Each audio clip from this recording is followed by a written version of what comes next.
მოდით ვნახოთ მეგობრებო, რას გეტყოდათ ახლა თქვენს მიერ ჩაფიქრებული პიროვნება. ჩაიფიქრეთ ადამიანი ორ ვარიანტიანი მინი საჯარო გაშლა გვაქვს, პირველი ვარიანტი და მეორე ვარიანტი. და ვნახოთ აბა რას გეტყოდათ ახლა ჩაფიქრებული პიროვნება პირველ ვარიანტს და რას გეტყოდათ თქვენ მეორე ვარიანტი. არჩიეთ სასურველი, თუ გჭირდება დააპაუზეთ და დავიწყოთ ახლა ჩვენ პირველი ვარიანტიდან. რას გეტყოდათ ახლა თქვენ? გეტყოდეთ იმას, რომ შვენივრად ხდება იმას, რომ თვითონ გააფუჭა აბსოლუტურად ყველაფერი თქვენთან მიმართებაში. კიდევ რას გეტყოდათ პირველ ვარიანტს ჩაფიქრებული პიროვნება?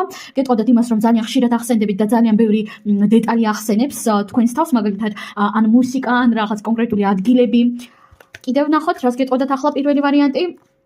გეტყოდათ იმას, რომ ძალიან უყვარხართ. კარგით, გადავიდეთ მეორე ვარიანტზე. თქვენ რას გეტყოდათ ჩაფიქრებული პიროვნება? გეტყოდათ იმას, რომ არ მოგცემთ არავითარ შემთხვევაში იმის უფლებას, რომ თქვენ მას მიუახლოვდეთ, უფრო ახლოს რომ მიხვიდეთ მასთან. უბრალოდ არ მოგცემთ ამის შანსსაც კი. დავამატოთ არკანები, რას გეტყოდათ ახლა მეორე ვარიანტი თქვენს მიერ ჩაფიქრებული პიროვნება?